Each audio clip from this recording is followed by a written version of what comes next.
यानी कि ये तो अलग ही कोइंसिडेंस है कि दोनों बार रिजल्ट दोनों बार ट्रेन में ही थे सर, भीड़ में एकदम। उस दिन सर जिस दिन रिजल्ट आया था उस दिन रोए थे काफ़ी। और सर जो 6 क्वेश्चन में मुझे बोनस मिला वो लगभग सारे बच्चों को मिला है। तो कोलकाता वाला में डीवी करा के छोड़ दिए थे, फिर दिल्ली में ज्वाइन किया था। कहीं घूमने नहीं गए सर दिल्ली में, या तो रूम या तो ऑफिस या तो फिर मैच खेलने। उसको ऑडिटर मिल गया और सर मुझे कुछ नहीं मिला, तो दुख हुआ था सर इसके लिए। जब हम लोग मेट्रो से ट्रेवल करते थे सर, आपका वो यूट्यूब पे वोकैब वाला लगा के कान में लीड लगा के सुनते जाते रहते थे। सेक्शन 1 के कम से कम 100 मार्क तो हम लोग लगाए होंगे सर, कि एसएससी से किसी तरह छुटकारा मिले। नमस्कार दोस्तों, स्वागत है आप सबका आपके अपने परिवार में। और आज हमारे साथ में है विश्वास सिंह, जिनका एसएससी सीजीएल 2024 में एएसओ इन सीएसएस के पद पर सिलेक्शन हुआ है। सबसे पहले विश्वास, कॉन्ग्रेचुलेशन, आपको बहुत बहुत बधाई। विश्वास, सबसे पहले आप बच्चों को बताएं कि आप कहाँ से बिलोंग करते हैं और किस तरीके का आपका फैमिली बैकग्राउंड रहा है। सर मैं यूपी के गोंडा ज़िले का रहने वाला हूँ, और सर मेरे पिताजी किसान हैं, और सर जॉइंट फैमिली है मेरी। तो फिर एक छोटा भाई है मेरी, एक बड़ी बहन है, सब। सो फैमिली में मतलब काफ़ी सारे आपके लोग हैं। हाँ सर। सो एजुकेशनल बैकग्राउंड आपका किस तरीके से रहा है? सर मेरा तो एजुकेशन बैकग्राउंड सर पूरी तरीके से सर हिंदी मीडियम से था। और फिर हिंदी मीडियम में यह था कि कोई गांव से एक कस्बा है सर, उसमें था। तो वो एसएससी के बारे में वहाँ पे किसी को कुछ पता नहीं था। तो हम लोग ग्रेजुएशन के लिए इलाहाबाद गए, तो वहाँ पे फिर एसएससी के बारे में पता चला। फिर 2022 में एसएससी की वैकेंसी आई, इतनी बड़ी वैकेंसी, उसमें से कुछ बहुत सारे बच्चे एसएससी की तरफ झुके। तो वहाँ से सर आइडिया लगा कि हाँ एसएससी ऐसे ऐसे। वैसे ये ना, हमने भी काफ़ी नोटिस करा है 2022 के बाद से काफ़ी सारे लोग एसएससी की तरफ आए, तो ये तो है। हाँ सर। बाकी आपने जब प्रिपरेशन स्टार्ट करी, हाँ सर। तो हिंदी मीडियम से हो तो थोड़ी सी दिक्कत भी रहती है। हाँ सर। तो किस तरीके से आपने पूरी अपनी तैयारी को स्ट्रक्चर्ड वे में करा कि क्या आपने पहले किया और किस तरीके से आपने पढ़ाई शुरुआत करी? सर जैसे 22 में मेरा ग्रेजुएशन कंप्लीट हो गया था, फिर हमको 23 वाले सीजीएल के लिए फोकस करना था। तो मुझे मैथ सर थोड़ा बचपन से ही थोड़ा ठीक था, मैथ उतना ख़राब नहीं था। इंग्लिश में सर ज़्यादा दिक्कत थी, तो इंग्लिश के लिए मैंने सर आपका वो बीओडी बैच था एक दोस्त के पास, उसके पास देखा, फिर खुद भी ख़रीद लिया। फिर बीओडी बैच से मैंने पढ़ा। वो शायद अभी भी उसका है। हाँ, वो लाइफ टाइम वैलिडिटी था। तो सर अभी भी उसको, अभी 24 वाले मेंस में भी उससे रिवीजन करके गए थे। फिर उसके बाद सर तब भी इंग्लिश में मार्क्स नहीं बढ़ रहे हैं, वोकैब याद कर रहे हैं, वो याद ही नहीं हो रहा है, वोकैब फिर भूल जा रहा है बार बार। तो फिर उसके लिए यूट्यूब, पहले तो निमोनिक्स से वोकैब याद करने की सोची, तो उससे भी नहीं हो रहा। या निमोनिक्स याद करें या वोकैब याद करें, समझ में ही नहीं आ रहा। तो ये वाला इशू होता है। फिर उसके बाद सर धीरे धीरे से टेस्ट से वोकैब ठीक हुआ और ग्रामर ठीक हुआ।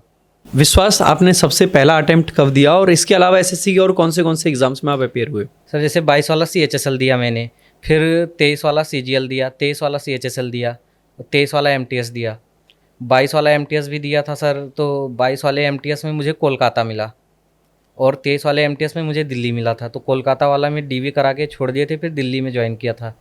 और 22 वाले CHSL में सर कम मार्क्स थे, और 23 वाले CHSL में सर मैं कंप्यूटर में -2 मार्क्स पाया था। बाकी मार्क्स तो बढ़िया थे, टाइपिंग भी ठीक थी, बस कंप्यूटर में -2 मार्क्स थे, तो बाहर हो गया था। और 23 वाले CGL के लिए सर मैं मेनली उसी के लिए तैयारी कर रहा था।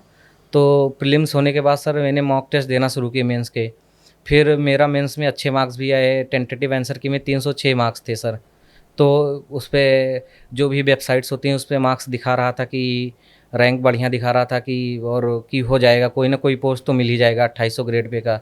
फिर सर फाइनल आंसर की में फिर मार्क्स डिक्रीज हो गया और कोई पोस्ट नहीं मिली। तो सर तो जो आंसर चेंज हुए थे 2023 में, हाँ उसने भी आपको इम्पैक्ट किया? सर बहुत ज़्यादा। उस दिन सर जिस दिन रिजल्ट आया था उस दिन रोए थे काफ़ी कि बढ़िया मार्क्स था पहले, क्योंकि मेरे लाइब्रेरी में ही एक 297 का बच्चा था, उसको सर ऑडिटर मिल गया।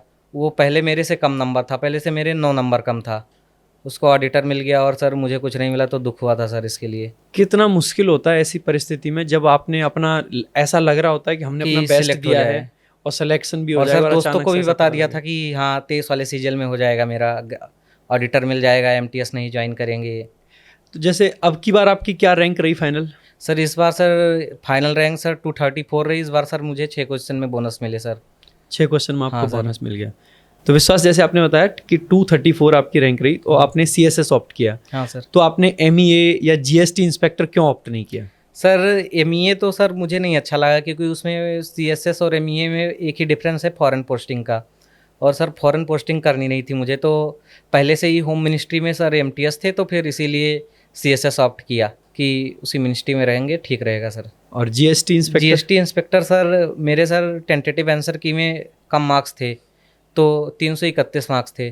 तो अब 23 में मेरा मार्क्स कम हुआ था, तो हमको ये डर था कि अगर जीएसटी पहले पे भर दिए तो मार्क्स कम हो गया गलती से, तो साउथ मिल जाएगा। तो इसीलिए मैंने फिर यही सोच के एएसओ पहले पे डाल दिया, फिर रैंक भी अच्छी आ गई सर। तो बाद में फिर दुख नहीं हुआ? नहीं सर, दुख नहीं हुआ सर।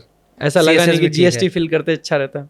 ना, इतना दुख तो नहीं हुआ सर, लेकिन ठीक है सर, अब नहीं देना है सीजीएल जैसे दोबारा। एक चीज जो आपको 2 बार इम्पैक्ट कर गई, 24 हाँ, में भी और 23 में भी, जो एसएससी में ये कमियां रहती हैं। हाँ सर। जैसे अभी हमने काफ़ी ट्राई किया, मैंने उसके ना फ्रंट पे रह के हाँ कि सर। एसएससी में रिफॉर्म्स होने चाहिए, और हम लोग अभी भी ट्राई कर रहे हैं।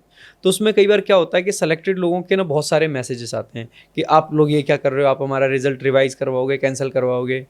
हालांकि मैं यहाँ पे भी क्लियर करूँ, हम लोगों ने कभी ये ट्राई नहीं करा कि भाई एकदम से रिजल्ट को रिवाइज करवा दो या कुछ भी। मेजर फोकस जो हम लोगों का था, सारे टीचर्स का ही, वो ये कि किसी तरीके से रिफॉर्म्स होने चाहिए। जैसे डीवी अगर आपका पहले हुआ होता हाँ सर। और आपको पहले से पता होता हाँ सर। कि आपकी रैंक कितनी आने वाली है, तो फिर आप मैं कौन सी, जीएसटी भर देता सर। तो आप जीएसटी तो भरते। लखनऊ मिल जाता सर, घर के नज़दीक। तो मतलब ये एक चीज़ है जो कि मिस हो गई आप लोगों हाँ से। सर। नहीं तो अगर पहले पता होता तो आप जीएसटी तो फिल करते। जीएसटी ऑप्ट करते। तो वही इस चीज़ के लिए हमने काफ़ी काम भी करा, रिफॉर्म्स के लिए काफ़ी एफर्ट्स हम लोग अभी भी कर रहे हैं। तो अगर कोई भी सेलेक्टेड को ऐसा लगता है कि सिर्फ ये रिफॉर्म्स उनके लिए जो आगे उनको एग्ज़ाम देने हैं, आप लोगों के साथ भी गलत हुआ है। विश्वास 234 रैंक लेने के बाद में भी, और इनको शायद हो सकता है पहले से अगर पता होता कि इनकी ऐसी रैंक बनने वाली है तो ये जीएसटी ऑप्ट कर लेते। तो ये चीज़ें आगे तक के लिए सबके लिए, जिनका सिलेक्शन होता है उनके लिए भी और जिनका नहीं हो पाता है उनके लिए भी। तो रिफॉर्म्स पे हम लोग इसीलिए बात भी कर रहे हैं। और सर जो 6 क्वेश्चन में मुझे बोनस मिला वो लगभग सारे बच्चों को मिला है। अगर सर वो हटा भी दे तो इतना इम्पैक्ट नहीं पड़ेगा। 2017 तक क्या था कि एक पूरी प्रॉपर पीडीएफ आती थी। हाँ सर। जैसे मेंस का पेपर हुआ, जैसे पहले प्री का होता था, अब क्या होता है रिजल्ट आता है, उसमें सिर्फ क्या होता है कि इंडिविजुअल मार्क्स आपको बाद में रिफ्लेक्ट करते हैं एसएससी की वेबसाइट पे जाके। पहले क्या होता था, मार्क्स की पीडीएफ आती थी। ऐसे मेंस के रिजल्ट के बाद में मार्क्स की पीडीएफ आती थी। उससे लोग क्या करते थे, एक्सेल में डाल के एक रैंक लिस्ट तैयार कर देते थे। तो उससे ना पहले ही एकदम प्रॉपर आइडिया लग जाता था। वहाँ पर उस टाइम पे ज़रूरत नहीं थी कि हम किसी रैंक आईक्यू या किसी और वेबसाइट पे जाके रैंक देखें, उसी पीडीएफ से ही आइडिया रहता था। और उसके बाद में डीबी हुआ करता था। तो पहले का सिस्टम बड़ा अच्छा लगता था मेरे को लगता है अब से एसएससी को हम फिर से डिमांड्स में ये भी चीज़ रखी है कि सबके मार्क्स पब्लिक करो, जिससे कि बच्चा अपनी रैंक देख के उस हिसाब से अपना डिसाइड कर ले कि भाई डीवी में कौन सी पोस्ट हमें रखनी है, कौन सी नहीं रखनी है। और इससे पोस्ट की वेस्टेज भी बचेगी। जैसे सर, जैसे बहुत सारे बच्चे जो हैं वो जीएसटी लेना चाहते थे, वो सीएसएस ले लिए, वो फिर से एग्ज़ाम देंगे। ऐसे कुछ, जैसे हम डीबी कराने गए थे तो कुछ बच्चे ऐसी बात कर रहे थे कि हम फिर से पेपर देंगे। आपका क्या तो प्लान है? मेरा तो सर नहीं है कि एसएससी से किसी तरह छुटकारा मिले। एसएससी से पूरा छुटकारा हाँ, मिल छुटकारा गया। मिले सर। आगे आपको क्या, आपने सोचा क्या करना है अभी, और कुछ तैयारी करनी है? हाँ या सर, सोचे तो हैं, लेकिन अभी सोचेंगे। अभी तैयारी तो आगे सर करनी है, तैयारी स्टेट तो आगे पीसीएस की या फिर कोई ना कोई सर तैयारी तो आगे करनी है। जैसे विश्वास, हमने आज हिमांशु से भी बात की तो उन्होंने भी बताया आपके बारे में कि आप प्रॉपर एक ग्रुप मैनेज करते थे, साथ में आप एमटीएस में सेलेक्टेड भी थे। तो टाइम मैनेज आप कैसे कर पाते थे कि प्रिपरेशन खुद की भी करनी है, ग्रुप भी संभालना है और आपका काम भी करना है ऑफिस का, किस तरीके से मैनेज करते थे? सर मेरे ऑफिस में तो सर वर्कलोड काफ़ी ज़्यादा। जैसे हिमांशु के सेक्शन में इनके सेक्शन ऑफिसर अच्छे थे, तो इनको टाइम मिल जाता था काफ़ी बढ़िया कि पढ़ाई कर लें। लेकिन मेरे सेक्शन में ऐसा नहीं था। मेरे सेक्शन में बहुत मुश्किल से 1 या 2 घंटे, या लंच में भी पढ़ लिए तो 2.5-3 बहुत मुश्किल से कंप्लीट होता था। और ऐसे लाइब्रेरी भी कोई नहीं थी, तो सेक्शन में ही पढ़ना होता था। और सेक्शन में भी काफ़ी वैसा माहौल था कि सब लोग बोल रहे हैं, उसी में मॉक टेस्ट देना है। अगर मॉक टेस्ट देना चाहो या क्लास लेना चाहो कोई भी, तो उसी में पढ़ना होता था। उसके बाद जैसे सर मैं 6 बजे ऑफिस से निकलता तो 7 बजे रूम पे पहुंचता, तो मैं लाइब्रेरी ज्वाइन किया था शाम को। तो 7 बजे से 12 बजे तक लाइब्रेरी में जाता था, वहीं पे मॉक टेस्ट देता था और पढ़ता था सर। और बीच में लाइब्रेरी से निकल के खाना खा लेता था बाहर। तो और उसके बाद जो हिमांशु भाई ने ग्रुप के बारे में बोला, वो ग्रुप सब लोगों ने मिलके बनाया था, सिर्फ मेरा ही नहीं था सर। उसमें मैं गूगल फॉर्म से लिंक बना के भेजता था कि आप लोग इस पर अपना स्कोर डालिए, फिर मैं उसका एवरेज शेयर करता था ग्रुप में।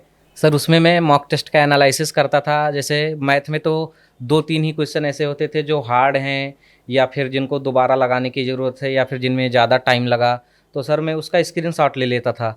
और एक आशीष भाई थे हमारे ग्रुप में, तो उसका पीडीएफ बना लेते थे। वो स्क्रीनशॉट का पीडीएफ फिर ग्रुप में भेज देते थे।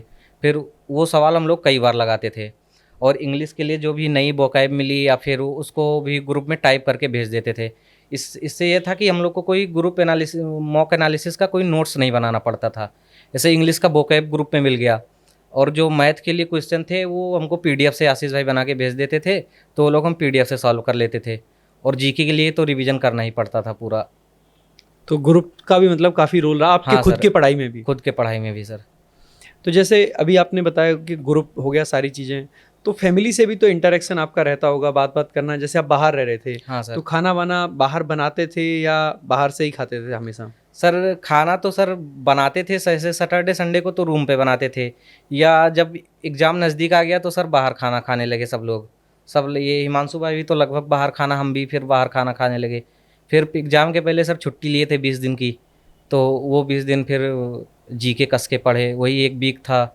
और इंग्लिश में वोकैब भी रिवीजन करना था। तो सर उसमें आपका वो जो, जब हम लोग मेट्रो से ट्रेवल करते थे सर, आपका वो यूट्यूब पे वोकैब वाला लगा के, कान में लीड लगा के सुनते जाते रहते थे। उसमें आपने हार्ड हार्ड वोकैब कराए थोड़ा, तो उससे रिवीजन हो जाता था सर। तो आपने इस तरीके से मतलब टाइम को पूरा यूटिलाइज हाँ। करा कि जहाँ मेट्रो में भी टाइम है हाँ, तो वहाँ यूटिलाइज कर वहाँ लिया, कर लिया कहीं पे सर, लीव ले ली, या लीव तो ले ली। उस तरीके से आपने टाइम हम्म। को यूटिलाइज करा। जैसे आपने बताया कि आप वहाँ पे भी रह रहे थे अकेले रूम पे, हम्म। तो कितना डिफिकल्ट रहता है कि रूम पे अकेले चीज़ों को मैनेज करना, अकेला सर दूर 2 लोग रहना? हैं। तो सर उसके लिए सर रूम पे तो क्या सर, डेली सुबह उठे सो के 7 बजे, 7 से 8 और सब किए, फिर ऑफिस निकल गए। ऑफिस से आए, खाना बाहर ही खाते थे। उसके बाद आए लाइब्रेरी भाग गए, फिर 4-5 घंटे लाइब्रेरी में बिताए, फिर आए फिर सो गए। मेनली टाइम सैटरडे संडे को मिलता था, उसमें भी लाइव टेस्ट 3-4 रहते थे, उनको देना होता था। तो सर ऐसे ऐसे बीता।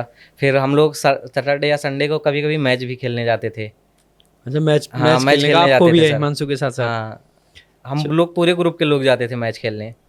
अच्छा, पूरे ग्रुप के लोग जाते हम थे। लोग कहीं घूमने नहीं गए सर दिल्ली में, या तो रूम या तो ऑफिस या तो फिर मैच खेलने। पूरी दिल्ली अभी कहीं नहीं अभी घूमे? कहीं नहीं घूमे सर। अब कोई नहीं, अब तो CSS है तो फिर तो यहीं रहना ही है, हाँ तो रोज़ दिल्ली ही घूमनी है। परेशान हो जाओगे दिल्ली में। एक्चुअली में ना सबसे बढ़िया जो एरिया है घूमने का, वो एरिया भी जो न्यू दिल्ली टाइप साइड है, वो पूरा का पूरा है। तो CSS में तो वहीं आपका ऑफिस भी तो वहीं रहा होगा? हाँ सर, वही था। तो वहीं था, तो फिर तो और क्या ही घूमना है। इंडिया गेट से आप डेली होके निकलते होगे, हाँ। तो बस दिल्ली में आधे लोग तो इंडिया गेट घूमने ही आते हैं। हाँ, भीड़ तो होती है वहाँ पे तो ज़्यादा। आप देखो ना कितनी सारी भीड़ रहती है। हम लोग भी कई बार, इवन जैसे मैं वैसे जाता आता रहता हूँ उधर, लेकिन कई बार ऐसा होता है कि रात को प्लान बना, रात को 12 बजे चल दिए, कहाँ जा रहे हैं? इंडिया गेट घूमने जा रहे हैं। लाइटिंग अच्छी होती है। लाइटिंग अच्छी होती है वहाँ, फोटो वोटो अच्छे आ जाते हैं रात को, हाँ। है ना? तो घूमना उमना हो जाएगा। तो जैसे विश्वास, आपने काफ़ी डेडिकेशन के साथ में पढ़ाई की, मेहनत करी, तो जो बच्चे अभी प्रिपरेशन फेज़ में जाना चाहते हैं, उनके लिए अगर आप बताना चाहें सब्जेक्ट वाइज स्ट्रेटजी कि किस बच्चे को किस तरीके से तैयारी करनी चाहिए। अगर कोई फ्रेशर है तो आप उसको सब्जेक्ट वाइज, जैसे सबसे पहले अगर हम इंग्लिश से स्टार्ट करें तो उसको क्या क्या करना चाहिए? सर ये जैसे इंग्लिश के लिए तो आपका जैसे सर बीओडी बैच ले लिया मान लीजिए, तो वो कम से कम 1 या 2 महीने में बीओडी बैच 1 दिन में या 2x में देख के कंप्लीट कर लेगा। फिर उसी हिसाब से प्रैक्टिस कर लेगा, तो इंग्लिश के लिए ठीक है।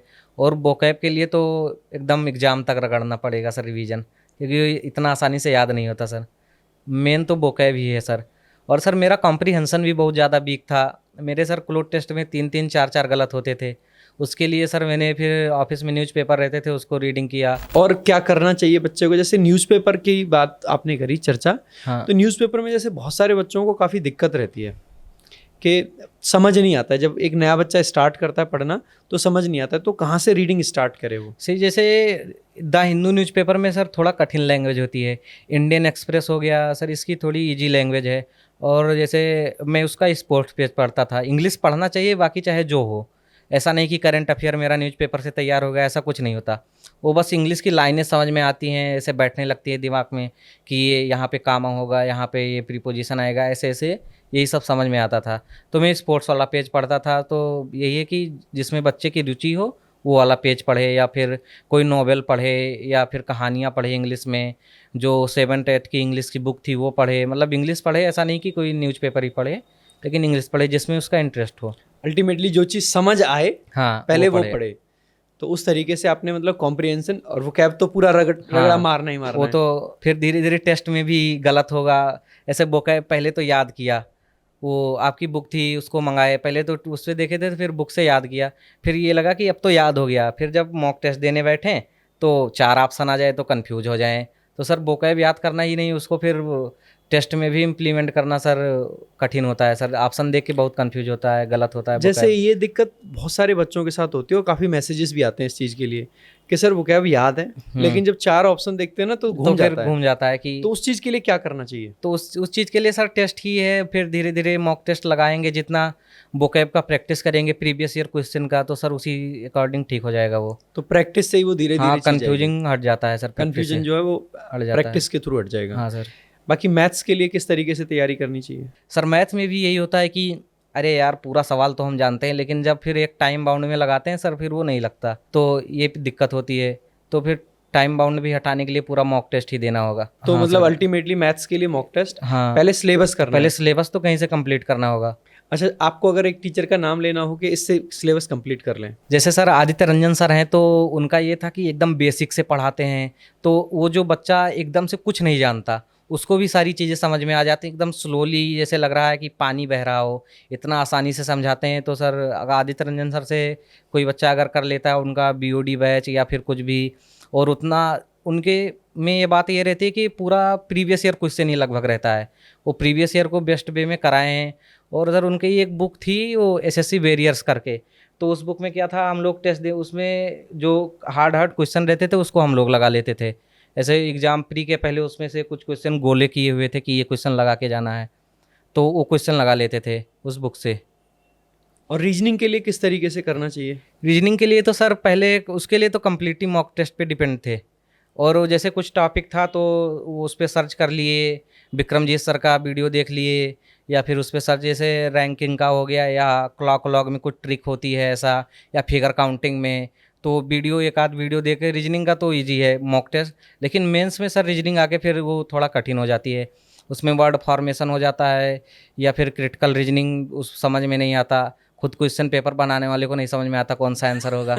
तो सर उसके लिए प्रैक्टिस करना ही ज़्यादा ज़रूरी है सर, क्रिटिकल रीजनिंग के लिए या फिर पजल के लिए ज़्यादा प्रैक्टिस चाहिए सर। ज़्यादा से ज़्यादा हाँ प्रैक्टिस। सर।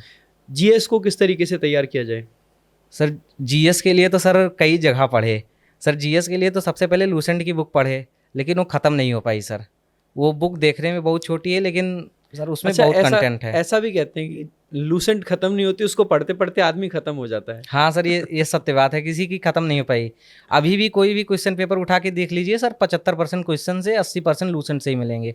बुक तो है सर इतनी ही मोटी, लेकिन सर ख़त्म नहीं होती जल्दी वो। और जो मॉक टेस्ट में मिलते थे क्वेश्चन उनको नोट कर लिया जाता था सर, तो उससे फ़ायदा हुआ। तो जीएस इस तरीके से हाँ आपने सर। कर लिया। जीएस में प्रीवियस ईयर क्वेश्चंस का कितना रोल है?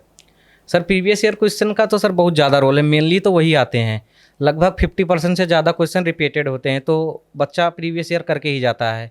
और प्रीवियस ईयर जो लगा लिया लगभग उसका सिलेबस भी कंप्लीट हो जाता है सर, तो प्रीवियस ईयर सबको लगाना चाहिए। और जैसे ये सब्जेक्ट वाइज स्ट्रेटजी के बाद में मॉक टेस्ट की बहुत वैल्यू होती है, तो मॉक टेस्ट कितने लगाने चाहिए और किस स्टेज में कितने? अगर बिगिनर है तो कितने लगाए, और अगर आगे है तो कितने लगाए बच्चा? जैसे सर अगर बिगिनर हो कोई, जैसे 26 वाला CGL देना चाहता है 2027 वाला, तो वो तो अभी पहले पूरा कोर्स पूरा करे। फिर अगर उसको फुल मॉक देने में प्रॉब्लम हो रही तो सर सेक्शनल मॉक है प्रीवियस ईयर का, सेक्शनल मॉक टेस्ट दे। जैसे मैथ 20 मिनट में है, इंग्लिश 12 मिनट में है, तो 12 मिनट कहीं भी बैठ के इंग्लिश का मॉक टेस्ट लगा ले, मैथ का लगा ले।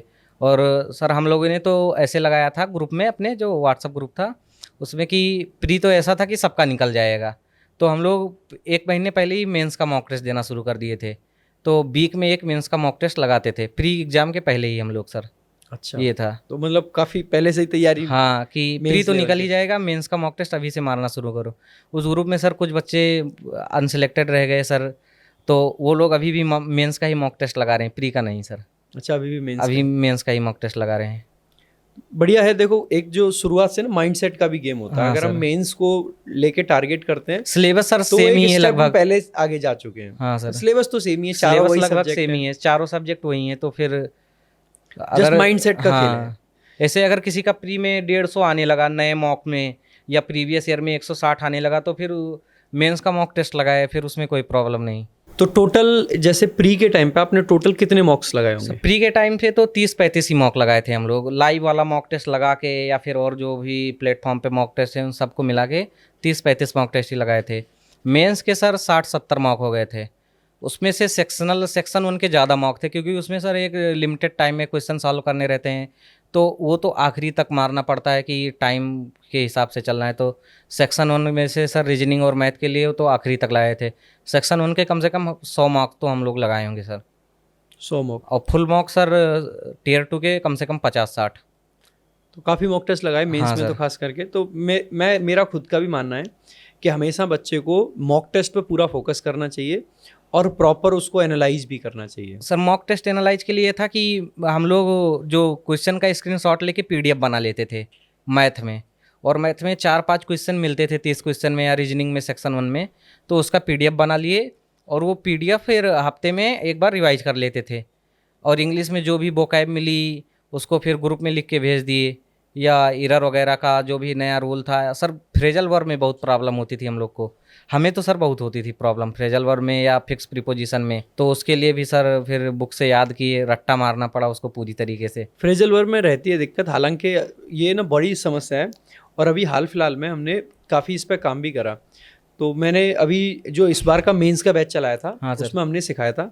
तो उसमें क्या होता है कि एक अप्रोच हमने निकाली कि किस तरीके से, मान लो आपको फ्रेजल वर्ब का मीनिंग नहीं पता है और वो आपके एग्जाम में आ जाए, तो आप किस तरीके से ऑप्शंस को एलिमिनेट करके आंसर मार्क कर सकते हो। और ये मैं चैलेंज दे सकता हूँ हाँ कि अगर किसी को फ्रेजल वर्ब का मीनिंग नहीं पता है, फिर भी जस्ट उसने जो कुछ टिप्स हैं गिने चुने 10-12 पॉइंट्स याद रखने हैं, अगर वो याद रख लिए तो आंसर सही मार्क कर देगा। उसमें सर ऐसे 4 ऑप्शन है, तो जो लगता है नहीं होगा मेनली वही सही जाता है। नहीं, अब की बार हमने ऐसे बनाए हैं और जो बच्चे आगे देखेंगे हाँ सर। उनके लिए बहुत हेल्प करेगा। थोड़ा सा लेट हुए हम लोग बनाने में, हाँ मेंस सर। के बैच में हमने कराया था और काफ़ी ज़बरदस्त इसका फीडबैक भी रहा था।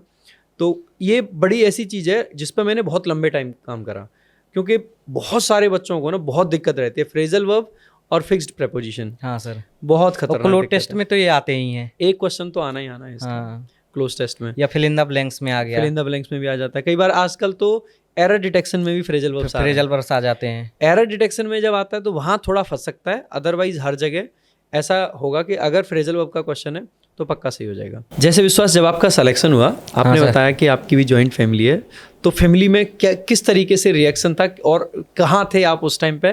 घर थे या दिल्ली थे?